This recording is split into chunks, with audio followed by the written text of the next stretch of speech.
I think if I hear you call me Becky one more time, six-pack, I'm gonna pop your tops. All six of them. Who are you?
What the fuck is this piece of shit?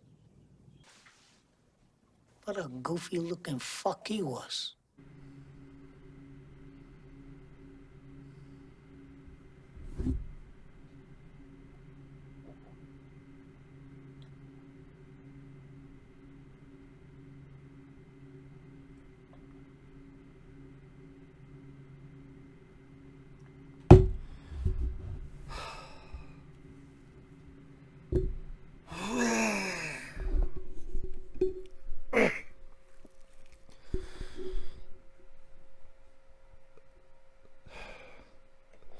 Man, it sounds like you're taking the shit. No, I'm taking a Creepshow 3, which is worse than the shit. This will give me fucking hemorrhoids. Creepshow 3, Creepshow 3, you're so bad you're killing me. Why the fuck did this movie ever get made? You got haunted hot dogs and some bitch named Alice who turns to a bunny for no goddamn reason. Creepshow 3, Creepshow 3, 5 shitty stories for you and me. This is another request for Felix. I ain't getting paid enough for this shit. Seriously, sincerely, thank you so much. People want to request any type of review, re-review, topic, reaction, all that stuff. Request it either directly to my PayPal or join my Patreon. Both links are down below in the info box. Goddamn this movie. This movie is one of the worst anthology films ever. It's an insult to Creepshow. The first Creepshow's a classic. The second one is decent. It has its flaws, but it's still a lot better than this. This one is pathetic. It's atrocious. It's atrocious. It has 5 stories. None of them are worth a fucking spit. They're not worth a fucking fart in the wind. This film might be called The Spooning Sensations of Fucking Shit, because that's all I got out of this bullshit movie. Fuck and shit. And they both left and formed a goddamn commune on the house on the fucking prairie, for all I know. It's by the Dudelsons, which they must, you know what, maybe they wrote this fucking script in doodles. Doodles from their own fucking feces, with a finger up their ass, with a fucking helmet on their fucking head, so they don't, stop it. Put the cookie down now and stop your fucking mouth. You got shit on your fucking fingers. Oh, that's the script. Yeah. Fucking smells like it. You fucking hack, you fucking phonies. Dudelsons.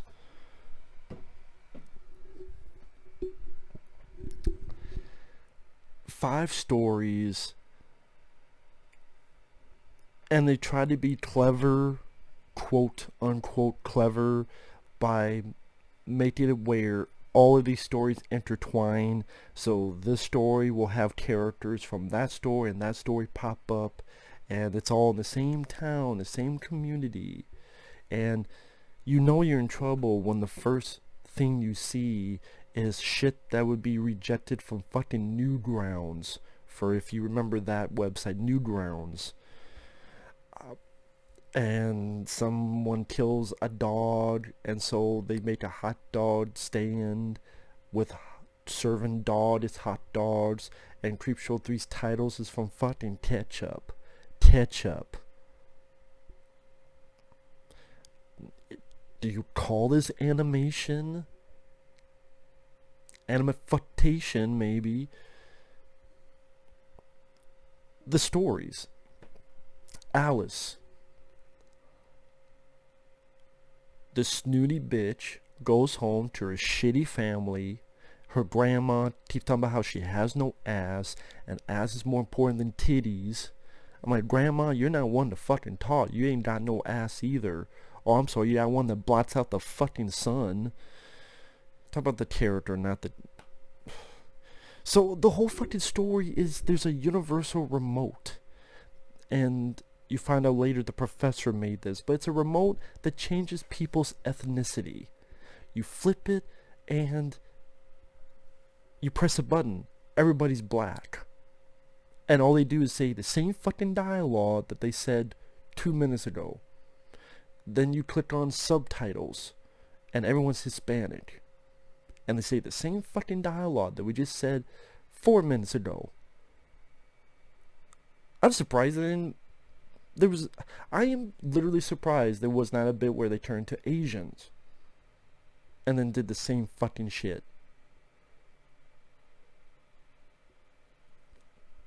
And you know what? I'm just going to zip through and then I'll get back to it.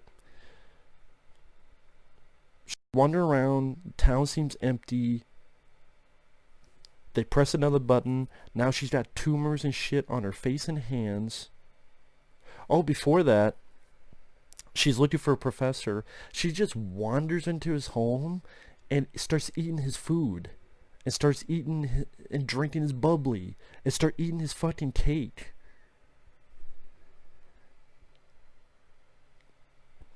Why?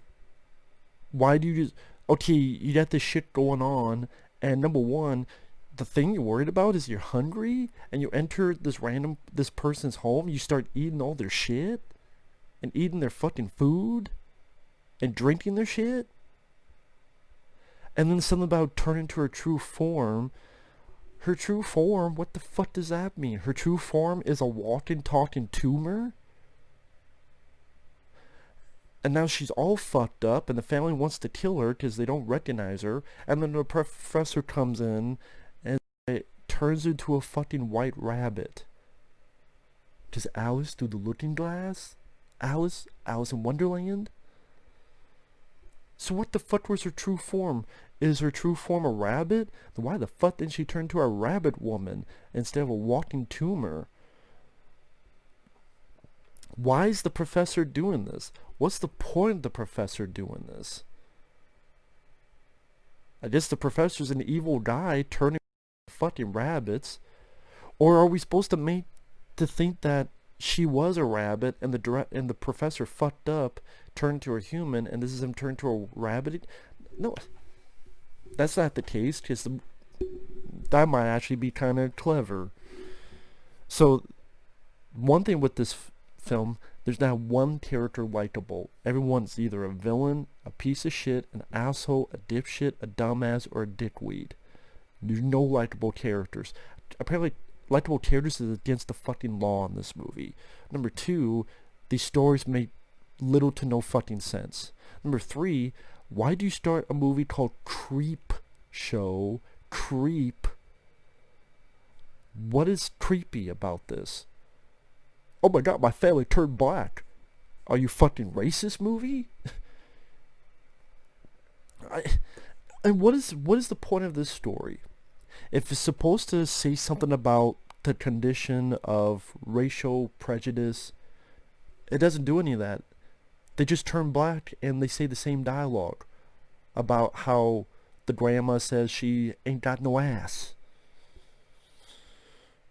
Then when they turn Hispanic, literally the same fucking dialogue.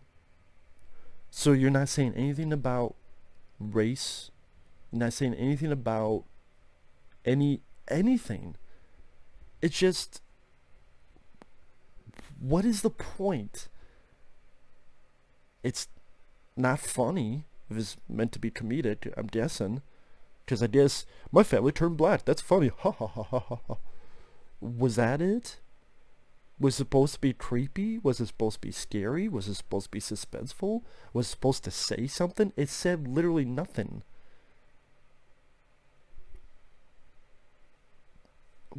What is the point? What is the direction? What was the point of it all? If someone can explain it to me, I don't even think the writers could explain it to me.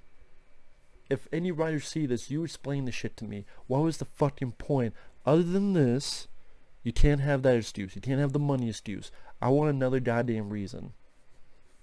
And by the way, if it was for this, can you get the money back? Whoever gave you that money, can they get it back?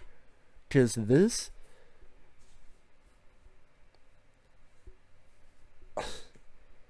the fact that you write something this shitty and still get on DVDs and still get paid, it really does make you believe anyone could make it in fucking Hollywood.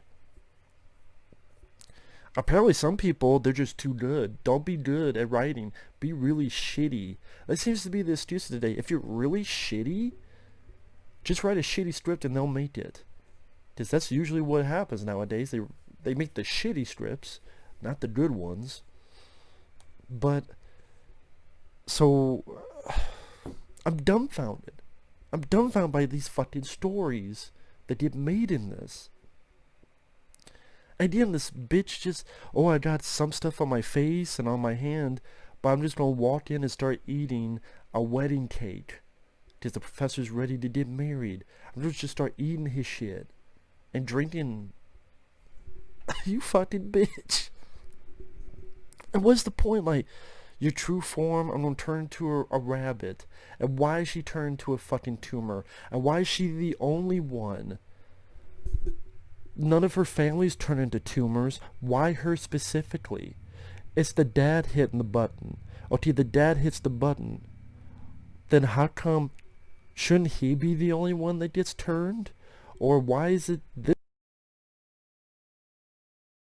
Here and she doesn't get turned.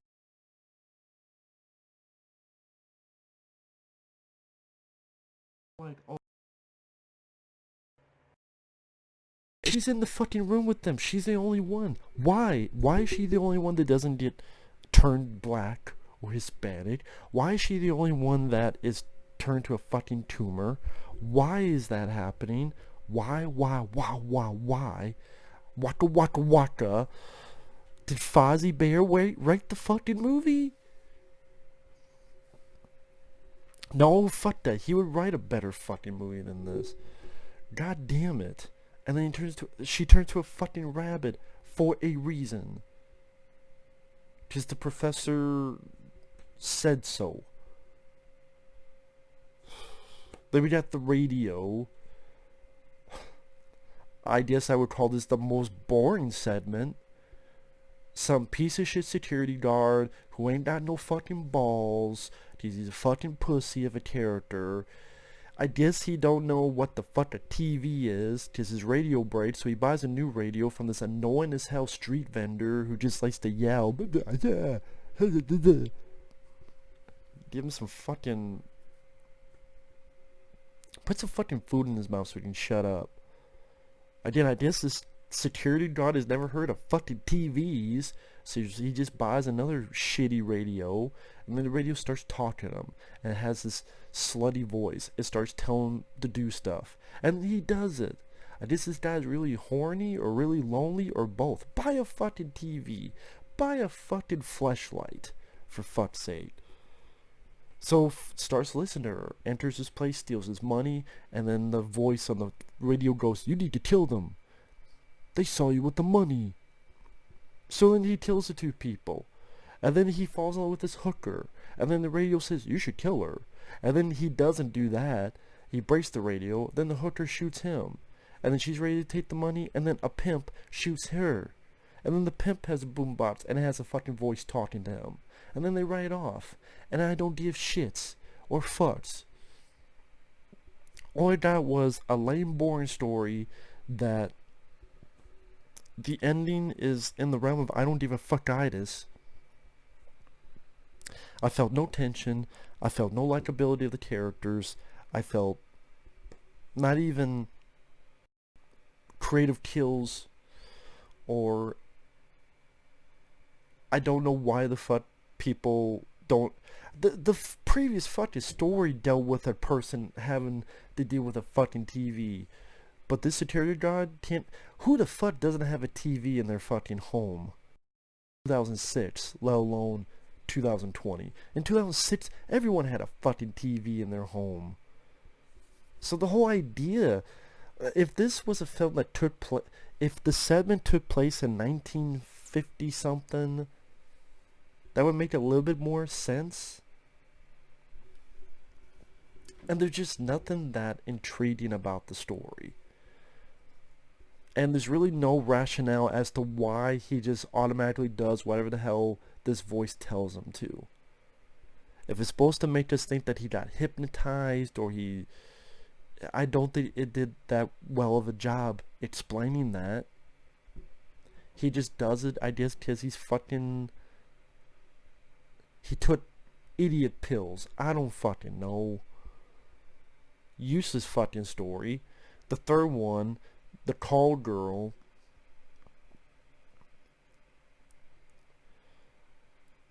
It starts with this girl who's a call girl, and she's a killer. She likes to kill people. She even kills random people in fucking daylight that no one notices because everyone in this town is a fucking idiot.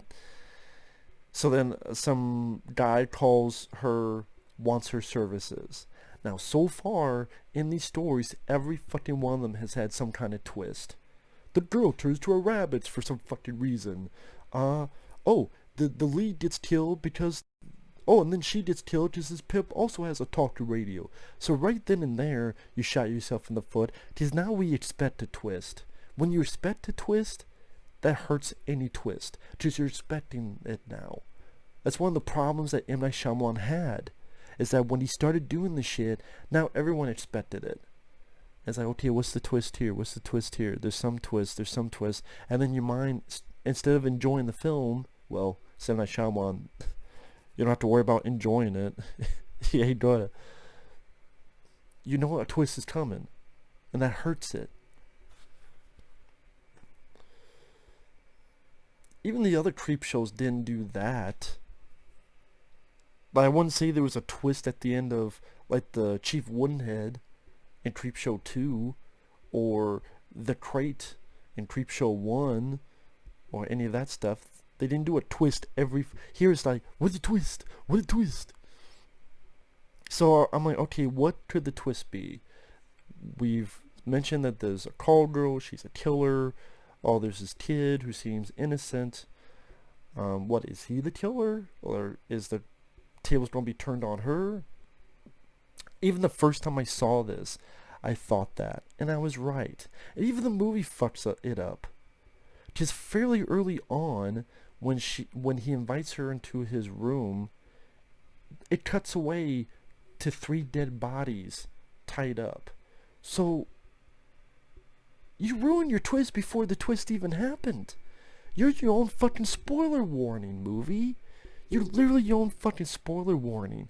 You would think anyone with any kind of competency would go, okay, we want to attempt this to be a twist. How about when she kills the guy, which she does, she hears a voice, reveals this shitty looking thing, but number one, you can easily guess, because all the other ones have twists, what other twist it could be? Unless something far out there like the first story where maybe he turns to a fucking squirrel this time. But Then before they get on the bed, you've cut away to all these dead bodies. Like, okay, wait a minute. This guy's a killer too. Because we just saw a bunch of dead bodies 2 rooms away in this guy's house. So again, your own fucking stupid spoiler warning. You stupid fucking movie. And then he's a shitty looking vampire. He worked well in gay porn, I guess, with the big mouth. Got a big mouth. Maybe that design could work in a better movie, perhaps. It seemed as if, you know, that fluffy creature, but if it was human, that's what it seemed like they tried to do with the mouth. But yeah, I guess he's a vampire, I guess. I don't know how else to fucking describe him. And then he easily gets out, bites her, hangs her up along with the bodies, and then that's the end of that story. Wow, something that you could predict coming a mile away. It's funny, you read this on Wikipedia. The Wikipedia says, oh, the blood drips on her neck a certain way. That means she will be a vampire. I don't know what the fuck movie people saw, because that's not what happens. That's never... The idea is never thought that she's going to be a vampire. But it's Wikipedia. You can't believe the shit. But I just find that funny. If you're on Wikipedia, you read this, like, no, it's not. That's not in the movie. So that story is just pointless. It's a twist that you see coming a mile away. And okay, he bites the girl and that's it. It's not even that much of a death. Then you get the 4th story with the professor's wife. This professor who has a thing about doing gags and pranks. He invites these 2 who's supposed to be his smartest students. Call bullshit on that. 3 Stooges are smarter than these guys. And the professor's getting married. And he leaves. His bride-to-be is there. And she is not typical in her delivery of her lines. But these 2 immediately go to the conclusion that she's a robot. Oh, because this one time the professor said, man, I would make a woman years ago. You know what? I'm sure the professor one time said, man, I want to kill that guy, but doesn't mean he's a killer.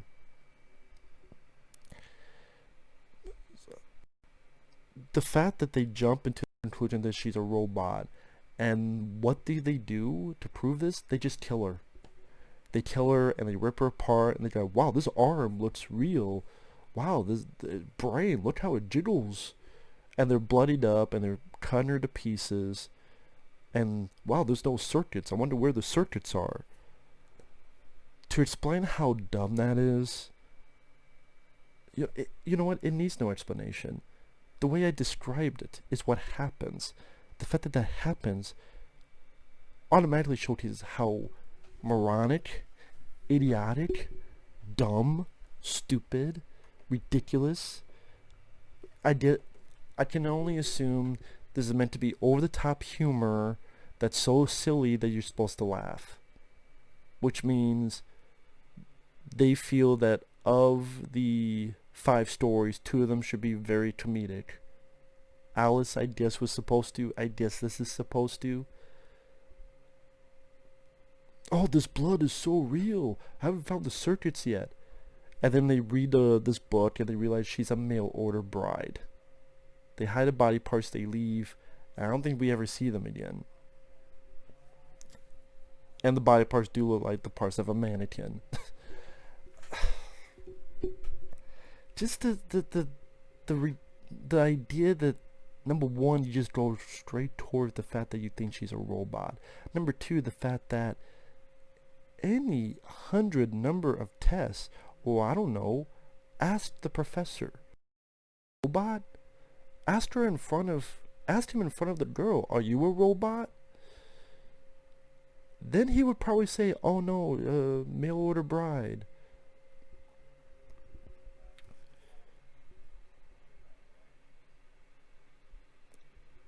Again, the fact that you would just kill her and rip her head off and rip her arms off.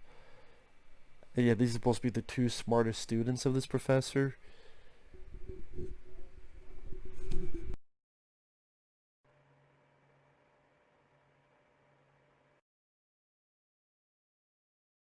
You know what? It actually makes me sad that something like this could be written this dumb, this stupid, put into a movie.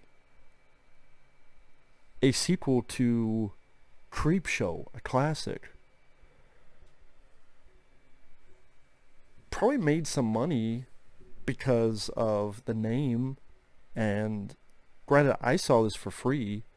But some people are like, okay, I'm curious about this, because I like Creepshow, and I don't mind Creepshow too. Or some people are like, I wonder how bad it is. Because that does factor in the curiosity factor.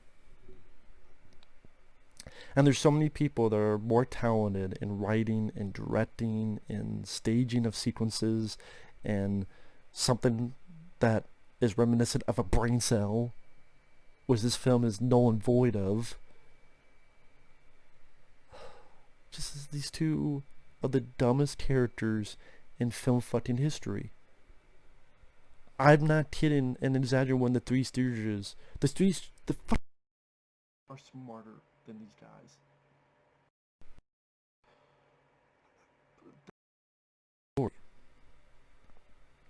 And then the last story, which for some reason they made into the longest story, is this over-the-top doctor. Like, they so hone in on he's a piece of shit. He's a piece of shit. Screaming, he's going on, he's saying racist stuff. Me so sorry to an Asian person. He literally, there are 5-minute montages of him at his office with the same 3 or 4 angles, either him at the desk or over here or an up close shot of here looking off over here, and just him being the shittiest doctor with the same angles reused. Oh, just do that, do this, take all your clothes off, making fun of people, going, hey, you're fat, go here, take off all your clothes. Just really trying to knock it in that he's a piece of shit. Like, you know what? I understood that already.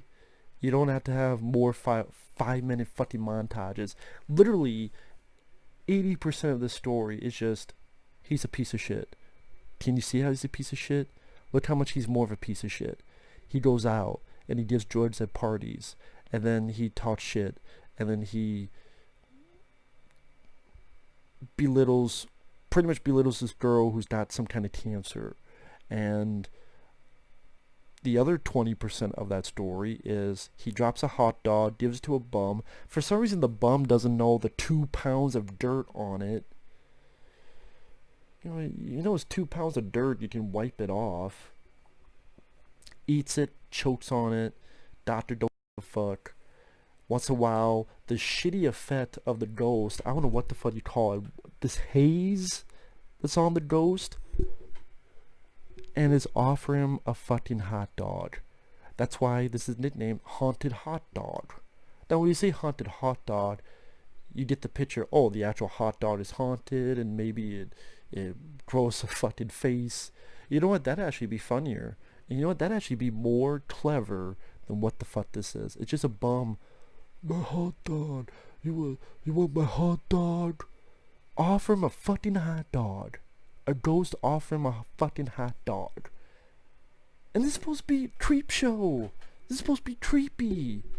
He pulls hot dogs out of his stomach or out of his mouth to offer to the doctor. Here's the hot dog. You want my hot dog? And then the doctor, like, dies of fright, I guess. Which is not much of a death for this piece of shit character. He just, and then dies of fright, or whatever. Just the pills he took were too much. Then you cut to the hot dog vendor. He turns around, I guess he's the creep, and this horrible CGI, his face melts, and CGI. And then you have this fucking crystal ball, like the poster. You have the DVD cover. And again, they're kind of moving like this, so I can you even call it fucking animation? And then the movie's over, and I went, God, man, this movie, a fucking travesty of epic fucking proportions. You know, I could scream and shout and hit things, but it doesn't fucking matter, because this movie still got fucking made. This movie still got fucking made, and these people still made fucking movies, like Day of the Dead 2, which I still haven't fucking seen. Good. I mean, this movie is just bad on every front. There's not a single good thing you can say about this. Not the direction, not the lighting, not the acting, not the characters, not the stories, not the point. There's nothing scary or creepy or inventive or clever.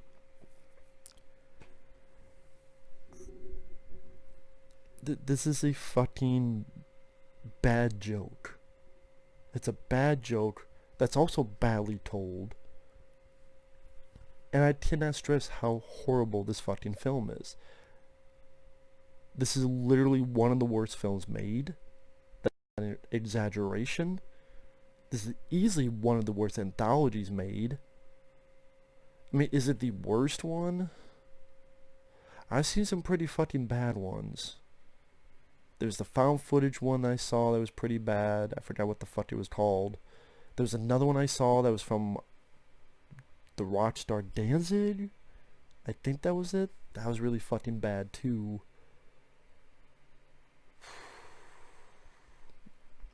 I don't even know which is the worst. This is up there though.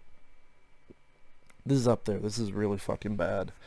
You know, in a way, I would say this is the most offensive. I could say this is the most offensive anthology film because it has the Creepshow name.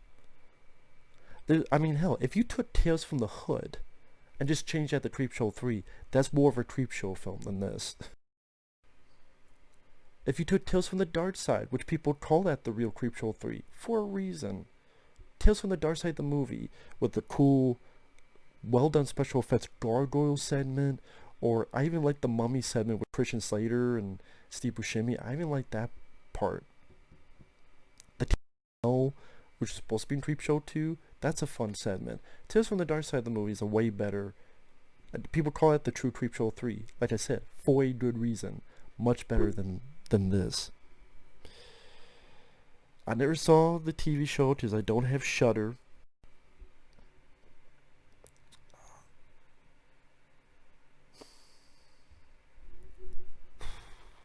I hate this fucking movie. I don't know what else to say.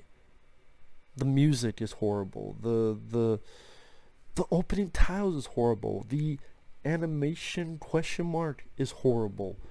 Everything is fucking horrible in this movie. So thanks for watching. Take care. We'll see you guys later. I don't want to talk about this anymore. Sound like a PTSD patient. Later.